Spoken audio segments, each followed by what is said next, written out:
मेरे प्यारे दोस्तों, स्वागत है आप सभी का आपके गुरुजी चैनल एसपी चैनल पे। और आज आप लोगों के गुरुजी आप लोगों को क्वेश्चन नंबर 2 को बहुत ही अच्छे तरीके से सिखाएंगे और समझाने का प्रयास करेंगे। जैसा कि आप लोग क्वेश्चन नंबर 1 को देख लिए होंगे और ये पार्ट मेरे प्यारे भाइयों 5 है। इससे पहले आप लोगों के लिए पार्ट 4 तक बनाया गया है, जिसमें कि 2 पार्ट आप लोगों का इंट्रोडक्शन पार्ट है, जिसमें कि हमने आपको बताया जो 2 चर वाले रैखिक समीकरण क्या होते हैं, नहीं होते हैं, इसके बारे में आप लोग को डिटेल में जानकारियां दी हैं। अगर आप लोग नहीं देखें तो जरूर देख लीजिएगा। अगर एक बार देख लेते हैं तो विश्वास मानिए आपको फिर ये 2 चर वाले रैखिक समीकरण के एक एक प्रश्न को आप लोग चुन चुन कर बना लेंगे, क्योंकि उसमें इतना बेसिक कंसेप्ट मैंने आप लोगों को भर भर के दे रखा है। तो एक बार जरूर आप लोगों से रिक्वेस्ट है, देख लीजिएगा। तो इसको देख लीजिए, फिर उसको भी देख लीजिएगा। फिर उसके बाद हम लोग मेरे प्यारे भाइयों पार्ट 3 में आप लोगों को ग्राफीय विधि से सॉल्व करने के बारे में सिखाए हैं। और आज मैं आप लोगों को अभी सिखाने जा रहा हूँ क्वेश्चन नंबर 2। इससे पहले क्वेश्चन नंबर 1 को बता दिया। अगर जो भी भाई मेरे प्यारे दोस्तों, मेरे प्यारे बहनों नहीं देखे हैं तो देख लीजिएगा। चलिए हम लोग क्वेश्चन नंबर 2 को सॉल्व करते हैं। क्वेश्चन नंबर 2 में कहा गया है, वो आप लोग पढ़ लीजिए, पढ़ लिए होंगे। कहा गया है कि रोमिला एक फॉर्चून के दुकान में गई और 2 पेंसिल और 3 रबर 9 रुपये में खरीदी। ठीक है। सोनाली ने रोमिला के साथ नई प्रकार की पेंसिल और रबर देखा। उसने भी उसी तरह के 4 पेंसिल और 6 रबर 18 रुपये में खरीदे। इस स्थिति कथन का बीजीय तथा आलेखीय निरूपण करें। हमें इसके बीजीय और आलेखीय निरूपण करना है। देखिए मेरे प्यारे भाइयों, प्रश्न तो आप लोग पढ़ लिए होंगे और इस तरह के प्रश्नों को बनाना यानी कि बनाया कैसे जाता है वो मैं आपको कॉन्सेप्ट दूंगा। तो सबसे पहले देखिए हमें पेंसिल और इसमें रबर का बात किया गया, तो सबसे पहले हम लोग मान लेंगे। ठीक है, जो यहाँ से देखेंगे, माना कि एक पेंसिल, सही है पेंसिल बाबू, की कीमत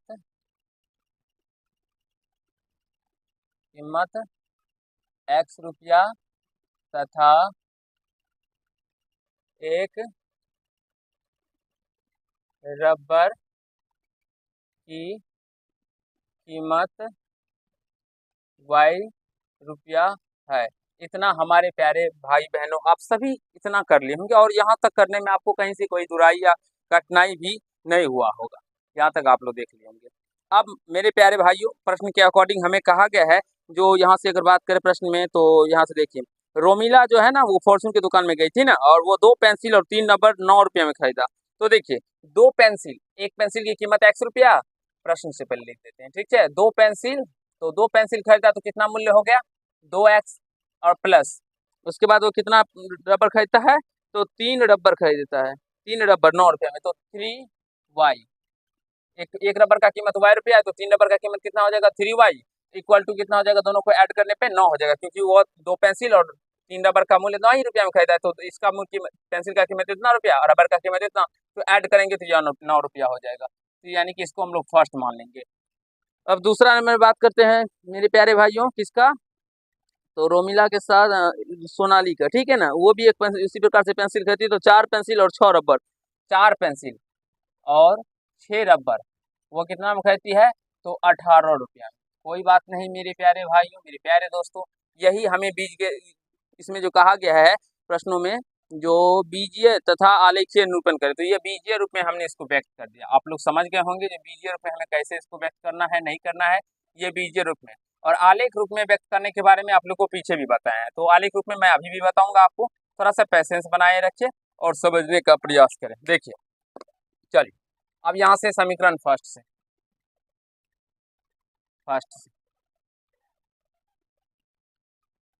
2x plus 3y equal to 9 है, तो यहाँ से 2x इक्वल टू क्या हो जाएगा 9 माइनस 3y, और x equal to 9 minus 3y equal to 2। यही है बाबू, या तो ऐसे करिए, इसे काटने में आसानी होगी। ठीक है मेरे प्यारे भाइयों, एक बार हम लोग क्या करते हैं ना, y का मान यहाँ से कर लेते हैं। ऐसे भी बना सकते हैं, लेकिन उसमें क्या होगा, थोड़ा सा काटने में हमें थोड़ा सा दिक्कत होगा।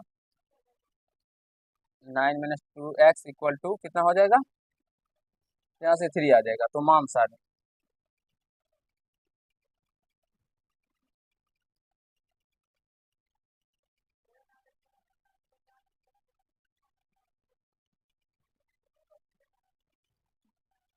ये देखिए मेरे प्यारे भाइयों, अगर x का मान हम लोग 0 ले लें तो ये टर्म 0 हो जाएगा और 9 बच जाएगा, तो 9 में से 3 से भाग देने पर 3 ही हो जाएगा। फिर x का मान अगर हम मेरे प्यारे भाइयों अगर मान लीजिए कितना 3 ले लेते हैं, तो 3 लेने पे ये कितना हो जाएगा, 6 हो जाएगा, और 9 में से 6 जाएगा तो 3 आएगा, और 3 में 6 भाग देने पर 1 आ जाएगा। तो यानी कि x का मान 3 लेने पर ये 1 निकल के आ जाता है। ठीक है, आशा है समझ में आ गया होगा आप लोगों को। यहाँ तक कहीं से एक बार देख लेते हैं जो आप लोग को नीचे और दिखाई पड़ रहा है या नहीं पड़ रहा है। तो कोई बात नहीं, दिखाई पड़ रहा है मैं, लेकिन फिर भी आप लोग को यहाँ पे बताता हूँ। समीकरण second, 4x plus 6y equal to 18। अब मेरे प्यारे भाइयों 6y इक्वल टू क्या हो जाएगा, 18 माइनस 4x, तो y equal to 18 minus 4x। मेरे प्यारे भाइयों, मैं आप सभी सबों के लिए मेहनत करता हूँ, इतना अच्छे तरीके से आप लोग को सिखाने और समझाने का प्रयास करता हूँ। अगर आप लोगों को अच्छे से समझ में आ जाता है तो आप लोग कमेंट कीजिएगा जो हाँ सर अच्छे से समझ में आ जाता है, क्योंकि बहुत सारे बच्चे कमेंट करते हैं तो उनका कमेंट पढ़ के मुझे भी बहुत सारा फील, मेरे प्यारे बच्चों कह सकते हैं मोटिवेशनल एक तरह से मिलता है। जो इतना मेहनत करते हैं तो कुछ ना कुछ आप लोगों को तो बेनिफिट मिलता है।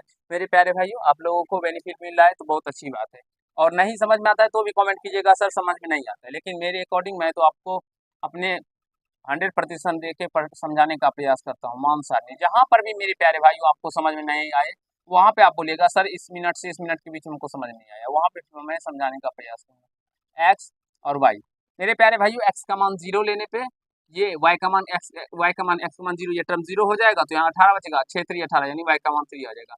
अब x का मान हम लोग 3 ले ले तो 4 3 12, यहाँ पर 6 बचेगा, तो ये 6 में 6 से भाग देने पे 1 हो जाएगा, तो यहाँ से ये सेम आ जाएगा। और अगर हम बात करें यहाँ पे, आपको थोड़ा सा हम इधर लेके चलते हैं, तो देखिए यहाँ पे अगर हम बात करें ये A1 हुआ, ये B1 हुआ और ये C1 हुआ, तो मैंने आप लोगों को तरीका बताया था, जब A1 बाय A2 हो और बराबर में मेरे प्यारे भाइयों B1 बाय B2 हो और बराबर में C1 बाय C2 हो, तो यह एक समपाती रेखा को रिप्रेजेंट करता है, और यहीं पे वह कंडीशन बन भी रहा है। तो ये अभी आलेख के माध्यम से भी हम लोग समझ जाएंगे। ठीक है, तो ये सारे कंसेप्ट आप लोगों के लिए बताए जा चुके हैं, तो देखिए सीखिए समझने का प्रयास करें। ठीक है, अब मेरे पास तो स्केल है नहीं, हम लोग ग्राफ खींचते हैं वैसे अपने हैंड से के सहायता से, आप लोग स्केल की सहायता से खींचेंगे और ग्राफ कॉपी का भी यूज करेंगे। मेरे प्यारे बड़े भाइयों, मेरे प्यारे छोटे भाइयों, मेरे प्यारे दोस्तों, आप सभी को आपके गुरुजी का नमस्कार है। ठीक है, यहाँ से देखिए वाई डैश हो गया। अब यहाँ से ये मूल बिंदु हो जाता है, ये मान लीजिए 3 तक है तो इसमें 1 ले लीजिए, इसको 2 ले लेते हैं, इसको 3 ले लेते हैं, एक आगे भी ले लीजिए 4, यहाँ से इसी प्रकार से यहाँ से 1 ले लीजिए, यहाँ पे 2 ले लीजिए, यहाँ पे 3 ले लीजिए, यहाँ पे 4 ले लीजिए। ठीक है, सबों के बीच की दूरी समान होनी चाहिए। अगर आप लोग ग्राफ की सहायता से बनाएंगे तो आपको बेटर महसूस होगा और अच्छे से भी समझ में आएगा। अब फर्स्ट मान सारणी जो हमने लिया है उसको हम लोग इस ग्राफ के अंदर रिप्रेजेंट करेंगे, प्रदर्शित करेंगे। तो 0 3, एक्स में 0 और वाई में 3, यानी कि इस पॉइंट पे, इस पॉइंट पे 0 और 3। तो आप चाहे तो इस पॉइंट का नाम भी कुछ दे सकते हैं, ABCD EF G H में से कुछ भी जेड तक में, मेरे प्यारे भाइयों ये आप लोग नाम भी दे सकते हैं। अब बात करते हैं फिर एक्स में 3 वाई में 1, तो एक्स में 3 और वाई में 1 का बात करेंगे तो ये यहाँ पे आता है, यानी कि एक्स में 3 और वाई में 1 यहाँ पे आता है। तो यहाँ से एक रेखा हम लोग ऐसे खींच लेंगे, ऐसे